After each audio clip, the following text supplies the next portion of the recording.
You're listening to the Autism Weekly podcast. Each week we share community voices and bring light to stories that increase awareness, acceptance, equity, access, and inclusion. If you haven't already, subscribe to join the Autism Weekly family. I'm your host, Jeff Skibitsky. This week we're joined by Dr. Klin, the director of the Marcus Autism Center and a leading expert in autism research. We'll be discussing his groundbreaking work with Dr. Warren Jones, utilizing eye tracking technology to visualize and measure social engagement in individuals with autism. Welcome to the podcast, Dr. Klin. Thank you very much. It's a real pleasure. Well, you've been doing a lot of research, and you're heading up one of the foremost respected research institutions with the Marcus Autism Center. But what led you down that line? What brought you into the field of autism and the field of discovery within autism? Well, I believe that I worked with children for most of my adult life. And from very early on, I began to work with children with developmental concerns, the children with disabilities. That was my clinical passion. Alongside that, I was always interested in the emergence of mind, in the development of the brain, particularly the social brain, how we engage with others, how we learn to read their minds and to establish relationships. And autism became really a wonderful opportunity for me to merge those two interests, because children with autism come into this world with an attenuated, a diminished sense of the other. And because of that, there is a disruption of the normative process of socialization, and the results thereof becomes autism. So I was always fascinated by these children, and I was always fascinated by the emergence of the social brain.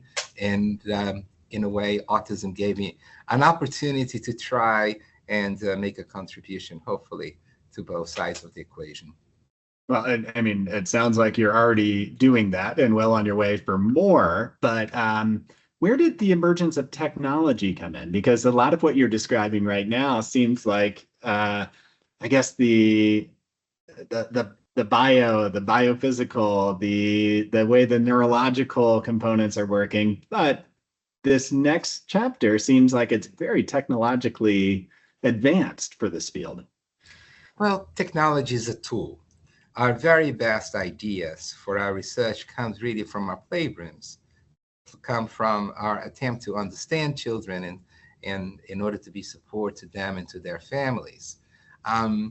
The idea of studying social visual engagement, which is the way that we look at and learn about the world, came also from a playroom.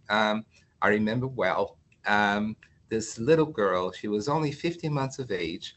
At the time, she was the youngest child ever diagnosed with autism. This is my time at Yale. I spent 20 years there and directed the program eventually. But that little girl in that room, I remember so well that I could come so close to her eyes to the point of actually being 2 inches from her nose. And she seemed to be living really in a world of her own. At the same time, maybe 5 minutes later, she might see something at the corner of the room, and she might crawl there, and all of a sudden I'll find out that she found an M&M. And so the M&M 5 feet away was of greater value to her than I was, standing 2 inches from her eyes. So what she showed me is that there is a different way of being in this world, a world in which maybe sometimes things are more salient than people. And my quest, of course, was trying to step into her mind and see the world through her eyes. And we do so as clinicians intuitively. We're kind of walking laboratories of social engagement. We feel another person. But of course, at the time, my mentor, the gentleman called Donald Cohen, who was a pioneer in research of autism, asked me, how can you elevate this intuition, this clinical intuition, to the plane of science? And for that, we needed measurement. And for that, we needed technology. Mhm. And the way that we do that is using eye tracking technology, which allows us to measure the way that a child looks at and learns about the world at a rate of 120 times a second. And in Oh, this wow. way, we can quantify a process and study it properly. But that's the origin of our interest in using eye tracking technology. I mean, that's a lot of data that you're able to access there. If what you're saying is that the eye tracking technology is able to pick up on that much nuance, that much of what's occurring on a regular basis. And I love the fact that your origin getting into everything was really just focusing on, what's the perspective of somebody else's lived experience. And I think that is, when I'm thinking about neurodiversity and I'm thinking about autism, it's kind of like a microcosm of the whole world. Is like, we all are better if what we're doing is trying to understand how somebody else is perceiving the world around us and helping to empower them more, which it sounds like this is really kind of the focus of what drew you. But so you mentioned that you're working on the eye tracking diagnostic software. And this is through, if I'm correct, Early Tech Diagnostics. And you have another colleague who's been working alongside you there, Dr. Warren Jones. And how did you all connect? Because it sounds like this is a very powerful relationship. I appreciate that. That's been the privilege of my professional life. Warren was a student at Yale in mechanical engineering and art. In many different ways, he used at the time science to inform his art. And he picked me up as a mentor for a project that he was doing towards his last year in college. When I saw the projects that he was working on, I immediately thought that this person would not go anywhere else. We're going to work together, and we're going to try and bring together in an act of co-creation a new way of doing exactly what you stated before, seeing the world through the eyes of others. Somehow in our society, it's often difficult for us to step out of ourselves and see the world through different perspectives. And yet, autism presented this uniquely human opportunity for us to see what the world feels like, looks like, is experienced like from a perspective different from our own. So Warren and I then began to work together at Yale. In fact, he used to, as I said, he used to use science to inform his art. For the past 25 years or so, he has done the opposite, which is now using art to make his science much more easily communicated and seen. And the work began, in fact, with adults. At the time, I was running a social skills group for adults with autism. With those individuals, life was really lived on their daily stories, one day at a time. And I had a passion, in fact, for a particular play, a theater play, which eventually became a movie. And that was Who's Afraid of Virginia Woolf, who won an Oscar in 1966. And the entire plot was inside the head of two couples. And the entire movie happens as an act of minds fencing against one another. And so as a fun activity, the social skills group, we would sometimes read from that play. Now with Warren, Warren being equally sort of fond of art and movies and things of that nature, we decided to try for the first time to see how those individuals would watch something as complex as Who's Afraid of Virginia Woolf. And that study became our very first two publications. And the notion was indeed that we can all be exposed to the same scenes, but the way that we are co-creating that experience, what we are looking at and learning about, is very, very different indeed. And from there, Warren and I, who eventually went to study neuroscience at the Yale School of Medicine, so he became a neuroscientist.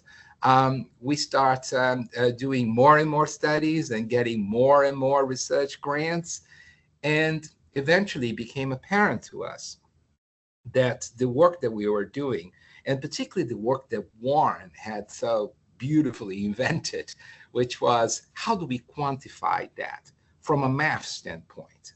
How do you take the way that one individual or a group of individuals are looking at a video, and how can we quantify that?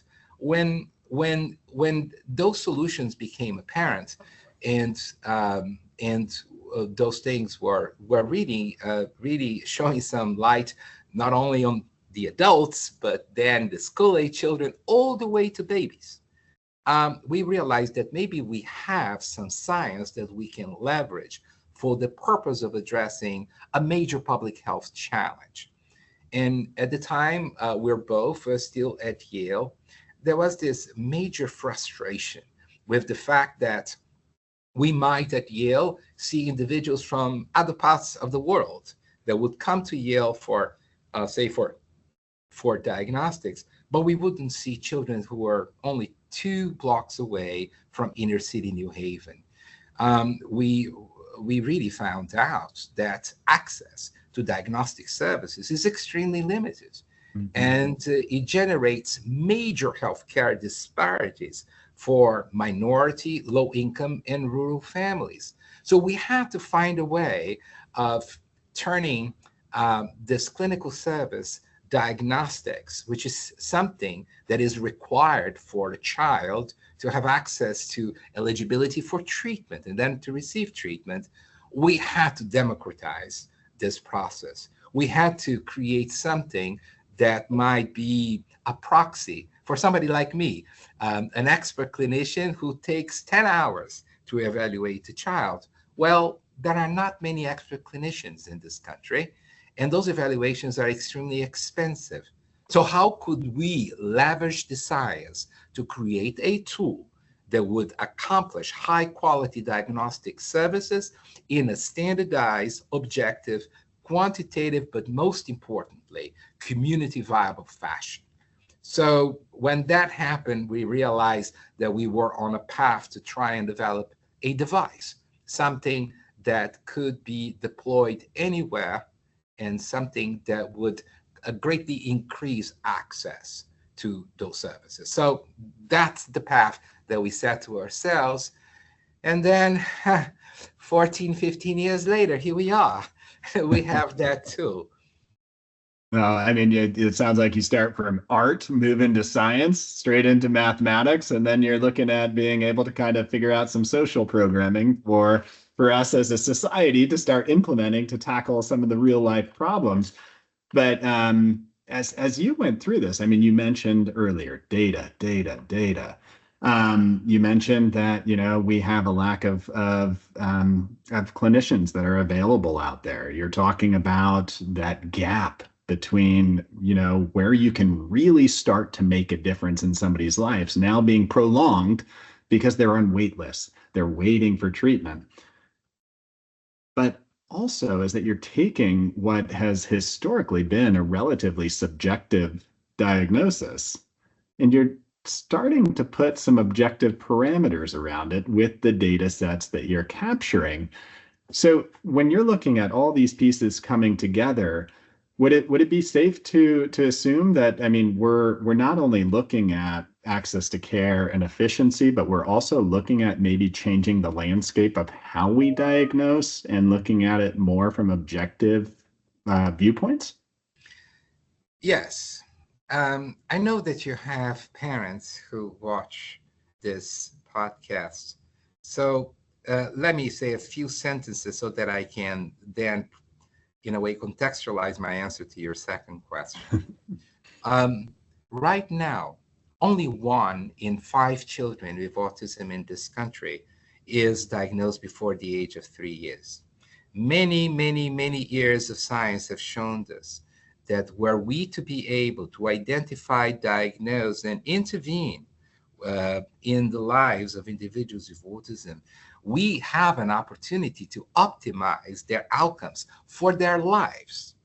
And yet, in this country, the median age, or 50% of the population, is diagnosed only when they are in school. By that time, autism has aggravated. Now, the problem is no longer autism, is really the burdens of autism, the intellectual disability, the language disability, the severe behavior challenges. Now, we believe that for the vast majority of our children, we can actually optimize their outcomes so that these children can fulfill their promise and their families can enjoy a life that is better than the one that that previous generations had. And I'll leave that portion of my background with one stark statistic. If nothing else, please keep that in mind. Right now, if you are a Black child with autism in this country, you are at double the risk for intellectual disability than a white child with autism. And this does not have to do with genetics or ancestry. It has to do with limited access to services. So I usually ask clinicians when I'm introducing the tool, is something that I just told you, is this acceptable? Is this ethical? And is this equitable? Because if it is not, we need change. And now I'm going to get to the second part of your question. In most fields of medicine, real advance happened when there was a discovery of a biomarker. A biomarker is a measurement of the condition that you're interested in. It is objective, it is standardized, and it does the same thing every time that you deploy it, okay? We, in medicine in general, but certainly in autism, diagnosis, when it depends exclusively on the expertise and experience of one person, you have immediately two problems. Problem number one is one of access, because there are not many expert clinicians. But you also have the problem of subjectivity. And the problem of subjectivity means that lying immediately behind you is the specter of implicit bias. And one of the things that is emerging in the field is that because the tools, the observational tools that we have been used for a long time for the diagnosis of autism, were not standardized on minorities. Mm-hmm. For that matter, they are not standardized on females either, because autism used to be primarily white middle-class boys with very specific and marked sets of symptoms. With the years, we are finally getting things right. We realize that autism is a much broader spectrum and impacts every single community that anybody has ever bothered to look into. But if the tools have not been standardized in those populations, if the expert clinicians have not had enough experience with those populations, next, what happens? What happens is bias. And this is not unique to autism. Is something that is much more of a generalized challenge in medicine in general, but certainly is the case with autism because of what autism is. Autism is first and foremost a social disability. So we are not necessarily measuring a protein that may lead to cancer. What we are measuring is the ability or lack thereof in establishing relationships with others, in engaging with others in a way that is reciprocal, in being able to understand other people's emotions and intentions and thoughts and beliefs and false beliefs. So autism, even though it is a biological liability, it's a genetic trait, really. The fact is that the condition itself, it comes into vision in the context of social interaction. So if you believe that maybe social interactions and perceptions thereof are not entirely objective, then the diagnosis of autism is not entirely objective. And that's one of the major advantages of having a biomarker. And in other fields of medicine, like cancer and cardiology, most, let's say, discoveries and improvements, including improvement of care, came from the discovery of biomarkers. But in the field of autism, these biomarkers have been slow in coming. And that's one of the reasons why we focus so much of our attention in developing and validating the importance of something that may look to others as very ephemeral, very fragile, the way we look at and learn about the world. And yet, this is the foundation of socialization. Speech, language, communication, all of those things emerge out of the fact that in primates, babies are born with the need for caregiving. And so without the caregiving of others, they wouldn't survive.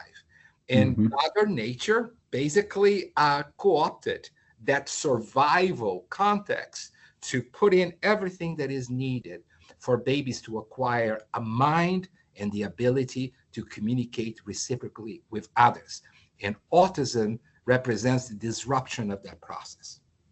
Well, I appreciate the fact that, I mean, the overarching concern is the equity in healthcare, is that we're trying to right now be able to take out the bias, being able to understand the cultural nuances to maybe what we're seeing as far as, you know, what is being perceived, what is the output of somebody's social communication, how that is affected by how they, what their culture was, what their upbringing was, and the gender differences.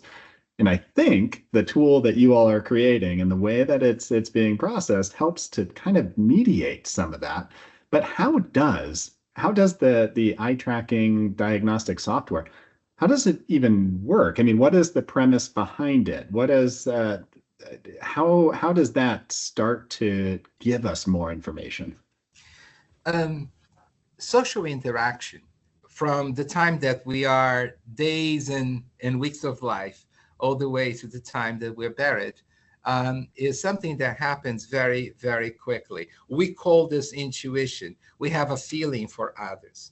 But what in fact is happening is that we are exquisitely attuned to the minutest of cues that come from another person's face, another person's eyes, a person's gestures, a person's posture, let alone the nuances of a person's voice and intentionality and all of those kinds of things. So people say that social stimuli, like, for example, experienced in social interaction, is very complex. It's very complex, but babies do extremely well. In fact, primates do extremely well. But yes, there are lots of things going on.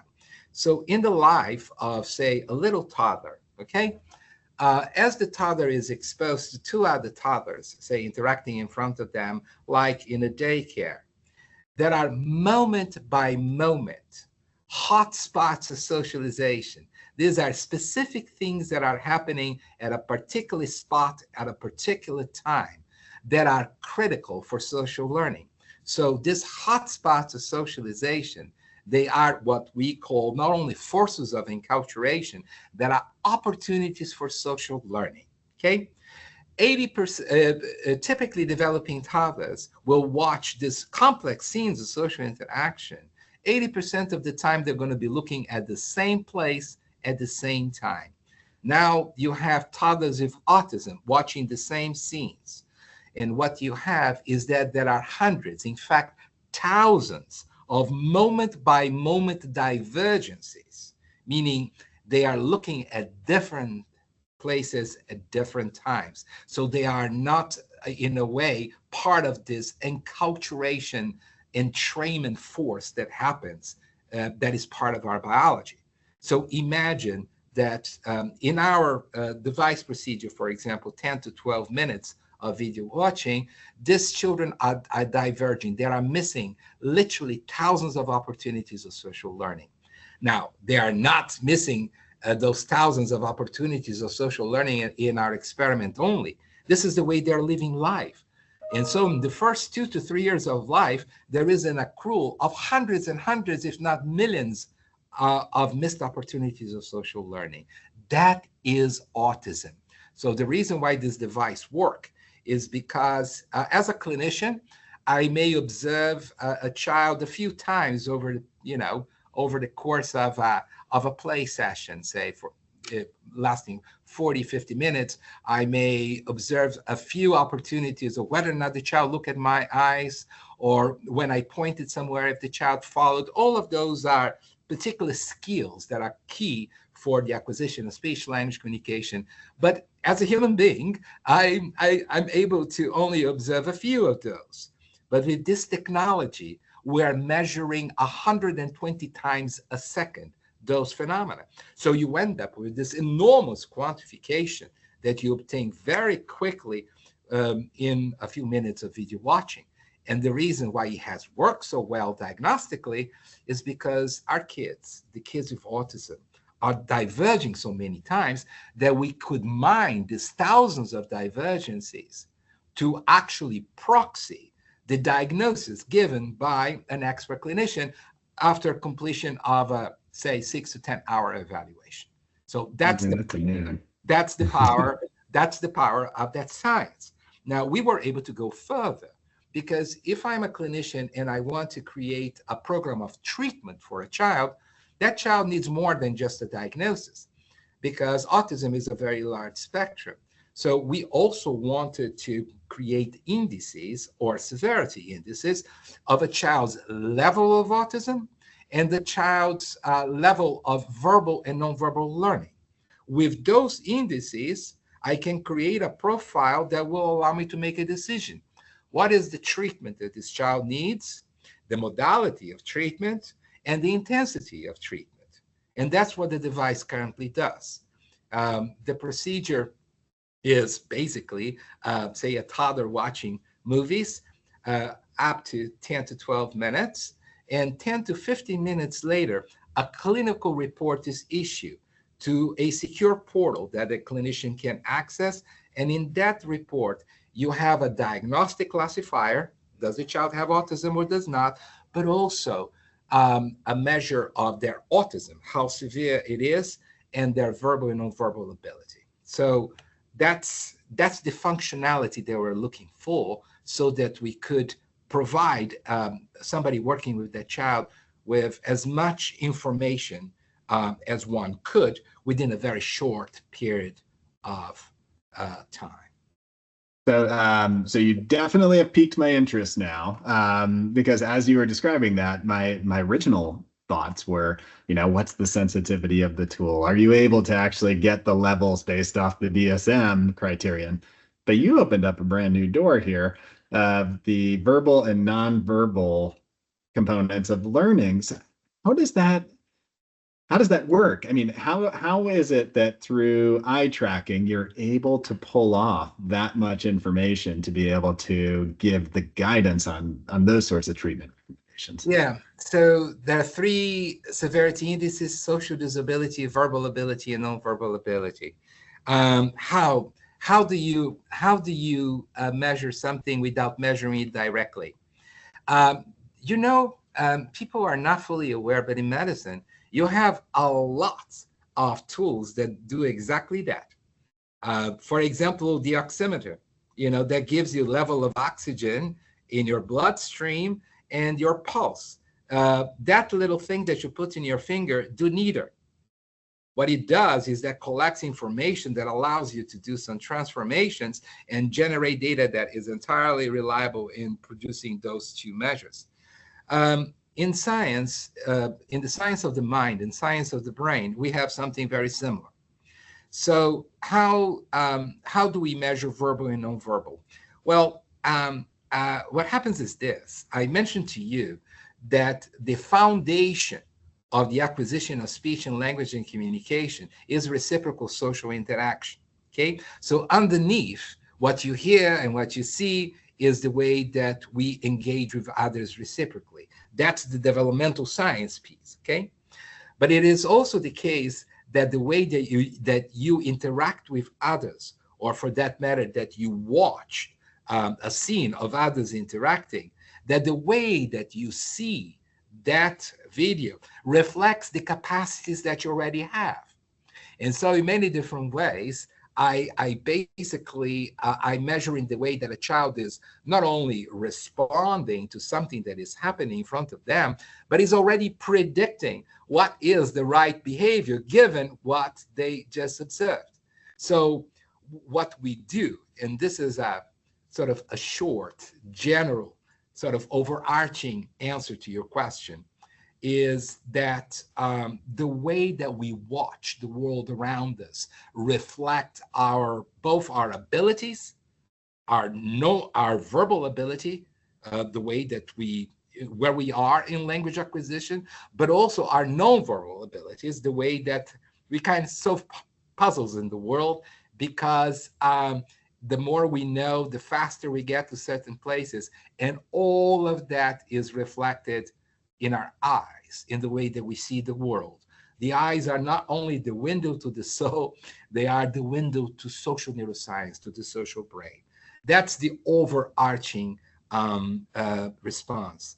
The evidence-based response is that those indices that I've just mentioned were replicated now about 5 times, 5 different studies, which basically means that empirically, we can say that those measures are very reliable proxies of the measures that an expert clinician would take using an observational tool, doing the kinds of things that that clinicians do in their playrooms. We feel very comfortable about that. The answer moment by moment is actually much more exciting, but much more difficult for me to give you in 10 seconds. It sounds like your research and your publications could be a deeper dive into a lot of those subjects. So, but one of the things that you've been able to do through research is that you have a variety of community partners and research partners that have been involved that have treatment arms to it. That, I mean, obviously you're working with children, so you have parental feedback to this process. What is it that you're hearing from both the clinical teams that have been utilizing the tool and maybe are getting those treatment results and how they're able to use them, and from the parents on, how empowered they might feel from the additional information, feedback information, efficiency? Parents are, and I'm speaking to parents, I'm usually, your podcast probably reaches out to parents whose children have been diagnosed with autism.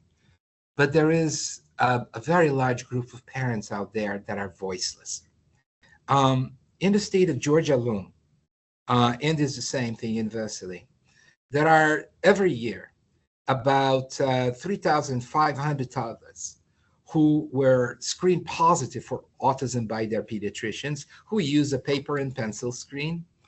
And the state is capable of giving diagnosis, access to diagnosis, to sometimes less than 10% of that population. So imagine thousands of parents who go home every day that somebody told them that your child might have autism. They have heard the CDC, ourselves, and the entire community saying that earlier is better, and yet they can't get the answer. They don't have access to that answer. I don't know many conditions in medicine in which you have the same situation. It's unethical to screen for something that you cannot do something about it. So this is the first thing. And unfortunately, there's thousands and thousands of families. Imagine that in this country, 100,000 children are born every year who will have autism. So we're talking about many, many thousands of families who are deprived of the services. They are voiceless. They basically don't act as a stakeholder because they are not organized. There is no social media platform. There is no organizing factor bringing that extraordinary burden that they are experiencing right now to the fore, so that all of us are held accountable for what they're going through privately as parents. So that's the first thing. I think that if you speak to parents, Parents will tell you about the diagnostic odyssey in autism, the fact that it takes years for them to access services. So that's one piece. One interesting piece that has happened, that feedback that parents have been giving us, is that this report, this clinical report, and this tool is being used in some 26 centers around the country right now, in some 16 states, in fact, as well. This clinical report that is issued by after the completion of the procedure with the device has those quantitative measurements of everything that was done, the diagnosis, the positive predictive value, the negative predictive value. This is basically quantitative probability that the device is correct for that child, as well as those indices of severity that I mentioned. But there is something else that is done. And that something else is basically 2 illustrations that are specific to that child, of 2 frames of video that are taken from what they watched, what is the typical pattern of viewing, and then their own child. And they find this a very powerful experience because they always ask themselves, I know that Joey is different, but I wish I could be Joey for 10 seconds so that I can get some insight into what goes in his mind and what kind of challenges does he have as he's trying to navigate the demands of everyday life. So for those illustrations, now they can see what Joey is missing and the way that Joey is going about co-creating in his mind the world around him. And that is a very powerful way of engaging families in what needs to happen next. And what needs to happen next is the intervention, is the treatment, is the support, is the therapeutic education that the child needs to receive. And they also get a sense that they are looking in their report. They're looking at 2 illustrations, but they are fully aware that those 2 illustrations are telling them about things that happen hundreds, if not thousands of times within 10 to 12 minutes of video watching. So, parents are our greatest stakeholders. If the ecosystem of care for our children depended on parents, we'll be in a completely different place. But parents can actually make change happen in this field. I would say that most of the critical advances for services for kids with autism and adolescents and adults really came from the hard work of parents, including the educational laws, changing coverage, and we still have huge gaps. We're talking primarily about young children today, but if you are a parent of a significantly challenged young adult, the precipice of service is extraordinary. And the educational laws evanescent thin air. So all of those services that the child must have been receiving through school now go away. And then that now young adult is back home and go and trying to find out the services that individual need in order to have good quality of life and fulfill their promise. So, but I'll say this is the largest center, the largest academic center serving kids with autism. We have the largest program for the treatment of severe behavior challenges. These are challenges that often land some of our kids in neurology. We treat things such as elopement, which is wandering away, the second most common form of premature death in individuals with autism with intellectual disability. And some of our treatment requires 4 adults per child or adolescent. It may cost up to $60,000 over the course of a period of maybe 4 to 6 months, but we are able to get these children back to their homes and their communities and so forth. That's wonderful. But access to such a program is absolutely very limited. When I then go to another floor of our building and I see the little guys, and I see the early intervention that is going on now with 12-month-olders and 14-month-olders and 24-month-olders, I ask myself the question, is what I saw on the second floor inevitable? Really, really. So nothing, nothing should sharpen people's ideas about autism than basically going and seeing our treatment programs for those for those challenged kids, and then go downstairs and see that maybe that story could have been rewritten. And it's really up to us as to whether or not we want to have more of that outcome that will require those expensive intensive treatments, or more and more children who are able to be in inclusive preschools to learn and acquire the skills necessary for eventually to have a life with meaningful relationships, with independence and fulfillment. We are deep believers that we can change the narrative of this condition from one of disability to one of possibility and promise. That means diversity. That means that there is room in this world for individuals with different ways of being human. Because, who are we to say? I am obsessed about people, so maybe I'm not such a good mathematician or technician. Well, if I was less obsessed about people, maybe I'll be making my contribution in life in a different way.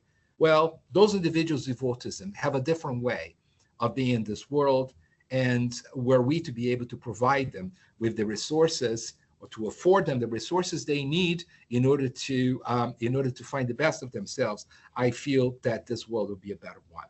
But it all starts with the question: when we see these children early on, are we, from a societal standpoint, are we interested in making the investment that is needed? And that means change.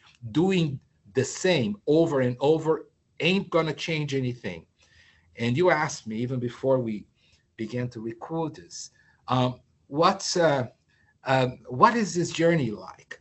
Well, you can have all the solutions in the world, science-based solutions, clinically validated solutions, but until they are available to those who need it, where they are and when they need it, that journey continues. Well, I mean, even the way you were describing that, the polarity of experience of those young children developing some of the skills that empower them to live the life that they would like to live, is that we can't tell them what life they should be living, and nor should we, but we can empower them to explore the world the way that they would like to, versus the quality of life of somebody who is in a, I guess, hospitalized sort of setting where, it's to the point where, their safety, their health is constantly at risk. It's hard not to go back and say, why in the world are we not doing all we can to be able to empower children younger to live the life that they would like to be able to experience? And it sounds like the tool that you're developing will be doing that. It will be providing the opportunity to diagnose earlier, which gives more information. And hopefully that trickles down to the treatment access, and the treatment providers are out there. But where do you see, I mean, you've right now already gotten to the point where your journey through research, you've gone through 5 replication studies, you have FDA approval for the research. What are the next steps? Because you probably have a variety of clinicians and families saying, yes, there's 26 sites out there doing it, but that's not enough. I mean, we need more. We need more access to tools like this. Where do we go? Indeed. Well, there is the work of actually changing healthcare. For that, you need pivotal gains. The pivotal gains are major centers adopting it, and some are beginning to do so. The greatest change is going to come from the coverage system, particularly Medicaid. accepts that they have a problem in their hands and that they need to do something about it. I can work for the next 250 years by myself, together with Warren Jones and some of the people who have joined us to do this. And we are not going to have as much impact in our society as Medicaid changing a couple of lines of their coverage policy. So that's the bottom line. If Medicaid decides to address this problem, they can.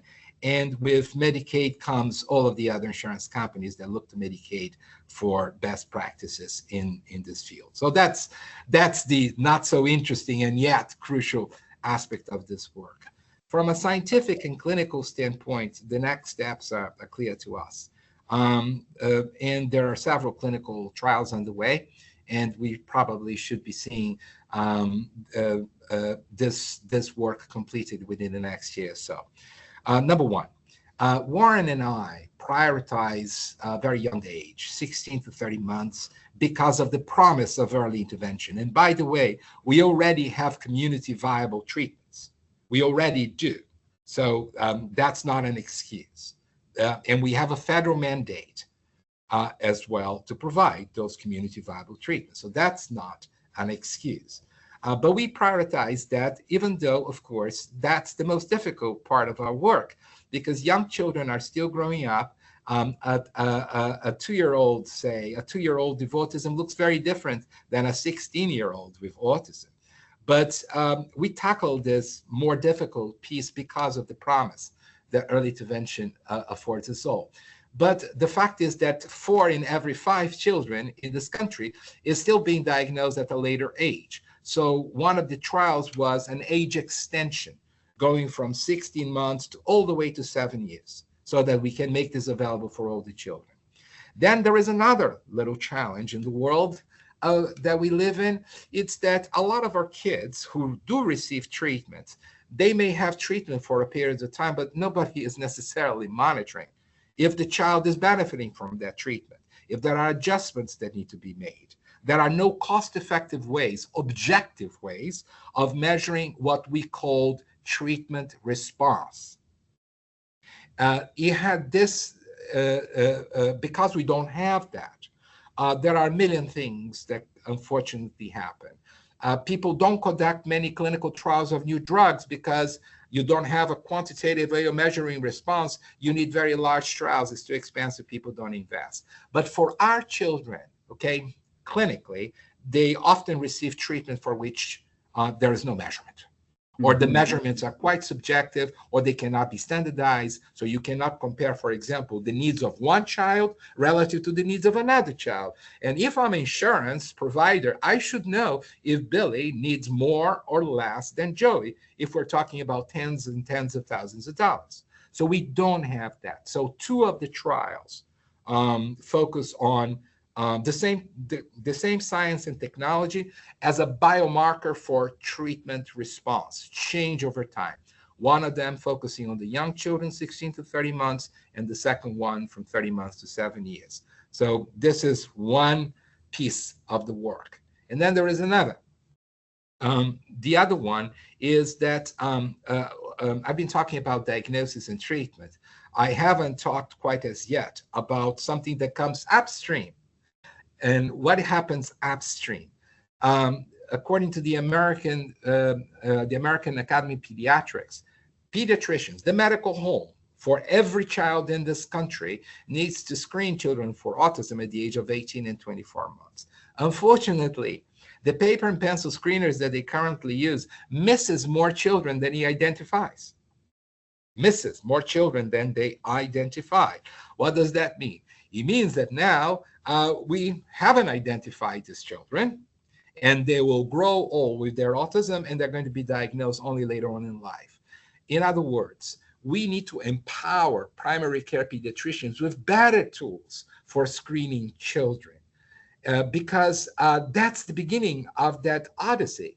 But in order for the odyssey to unfold, we need a beginning. And right now, for many, many, many families, there isn't a beginning, because the screening tools available to primary care pediatricians are not doing what they're supposed to do. So We have two projects that focus entirely on that.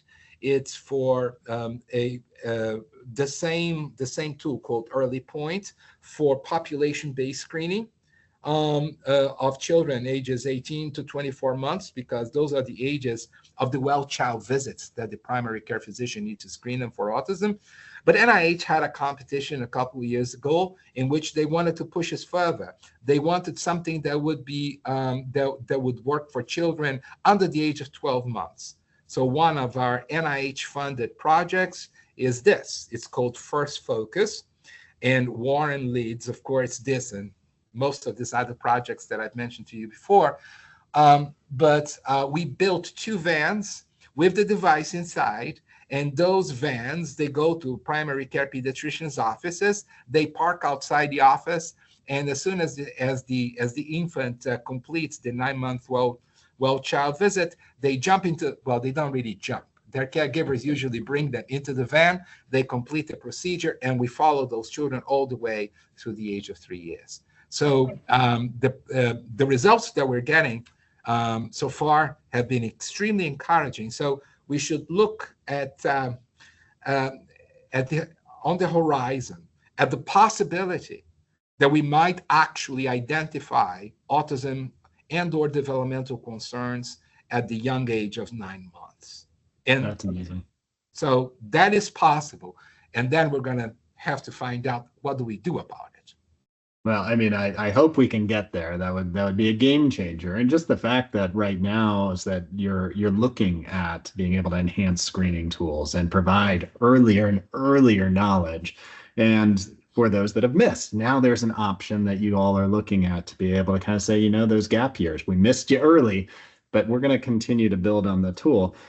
And as a clinician, I will say I love the fact that we're looking more detailed into outcomes, is that it is so individualized how we're looking at it, and to see something on the aggregate that you can actually have an objective understanding of how the treatment is affecting each one of the children, or as an organization, how you're performing. That's something that helps to really push the needle down and make us strive for better care. Where are folks able to reach out or understand or get resources on some of these groundbreaking ideas and research and contributions that you're making, Dr. Klin? Well, you can always take a look at the publications. They are usually a good source. For example, 3 of our clinical trials were published simultaneously in JAMA, the Journal of the American Medical Association, and one of their affiliates. So the important name for you to remember is Jones Warren, an easy name to remember, and my name is Ami Klin. But if you look at our publications, not only the publications on the clinical trials, but on the science itself, over the years, we're able to show, for example, that some of those measures we've collected of babies from the time they were 2 months of age, we followed them monthly until the age of 3, and data collected in the first 6 months of life were highly predictive of diagnosis at the age of 36 months, and also the level of disability. So that was one. The other one is showing the genetic structure of this behavior, the fact that this is a highly heritable behavior. That's another one. So the publications is one. The device is being disseminated by Early Tech Diagnostics. Early Tech Diagnostics was launched by Children's Healthcare of Atlanta, one of my 2 parent organizations, the other one being Emory University School of Medicine. But Children's is a nonprofit, is the very large pediatric healthcare system serving Atlanta in Georgia. And even though the device was funded almost entirely by a philanthropist, Bernie Marcus, the co-founder of Home Depot, and a philanthropist that basically invested over $2 billion to a whole bunch of great causes, including medical research, and of course founded the center that I direct. he basically made a bequest of his ownership of this company to Children's Self-Care of Atlanta with the sole purpose of ensuring that if this company is successful, it's going to return their funds to autism treatment. But Early Tech Diagnostics is a good source. If you just look it up online, you're going to see quite a bit there. And then, of course, a lot is reposited in our center, the Marcus Autism Center, and you can reach us at www.marcus.org. Well, I appreciate the time that you've given us today. And I mean, once again, is that I've gone through another podcast and I feel more inspired, more educated. And I'm looking to kind of, I know I have to wait, but in a year or two, I'm hoping that we have the option that this becomes more mainstream and that you have the ability that it's accepted by all of the funders of autism care, because I think that that's where it's going to make the biggest difference, is that all the work that you've done on the research end, we have to find the vehicle to bring it to market. So I appreciate your time today, and hopefully we can have you back on again and get to hear more and more about where the products have gone and where we need to be looking in the future. Thank you so very much. I'll just give you a couple more sentences then. For the parents out there, you are the greatest ambassadors for the field of science and for improving access to care. So don't doubt your power, including of self-organizing. Many parents out there are do not have a platform to advocate for their children. So look out for other parents, support other parents, and most of all, hold people like myself, the academics, the researchers, the clinicians, the health system as a whole accountable for your futures, for your child's future. You have the power to do so, and thank you so very much. Well, thank you, Dr. Klin. Thank you for listening to Autism Weekly. We hope you tune back in next week to learn more about autism in the real world. Autism Weekly is now found on all the major listening apps, including Apple Podcasts, Google Podcasts, Stitcher, Spotify, Amazon Music, and more. Subscribe to be notified when we post a new podcast. Autism Weekly is produced by ABS Kids. ABS Kids is proud to provide diagnostic assessments and ABA therapy to children with developmental delays like autism spectrum disorder. You can learn more about ABS Kids and the Autism Weekly podcast by visiting abskids.com. Thanks for tuning in. See you again next week.